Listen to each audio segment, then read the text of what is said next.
सच्चिदानंद चिन्मय घन अमृत भंग अतृप्त कथा असरण शरण कोटि कैबलनाथ महाप्रभु कोटि कोटि ओडियांकर जीवन धन मो कालियाशांत चरणार बृंदे अनंत कोटि दंडवत अर्पण करबी। प्रथमे आम समस्त आरती सार मान को मोर नमस्कार। आमे 2 मिनट पई टिके मते समय देबे आमे आध्यात्मिक जगत को टिके जिबा तापर हमर मैडम को मो विवरण पठन पई कहबी। एहा किपरि भाबे हमर शिशु बाटिका एवं प्रथम श्रेणी द्वितीय श्रेणी पई प्रचित ताहा आपमान के चिंतन करबे। राम रावण मध्य पार्थक्य यह थिला कि समस्त जेते भी पर्याप्त परिमाण रामचंद्र पाखरे जहाँ भी थिला से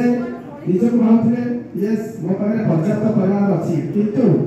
रावण पाखरे जहाँ भी थिला स्वर्ण लंका थाई मध्य से आहुरी पाया पे चेष्टा करथिले। पंचकन्या मध्यरु सुंदरी स्त्री मंदबेल को पाई की मध्य से अन्य स्त्री को पाया पे आहुरी चेष्टा करथिले किंतु रामचंद्र सुंदरी सुर्पणखार प्रस्ताव विवाह प्रस्ताव पाई मध्य ताको प्रत्याख्यान कर दिथिले एवं साम्राज्य पई रावण तांको बड़ भाई कुबेर को परास्त करी से साम्राज्य को अधिकार करथिले किंतु निजर भाई भरत को अर्पण कर दिथिले एवं शत्रु को निधन करने पर रावण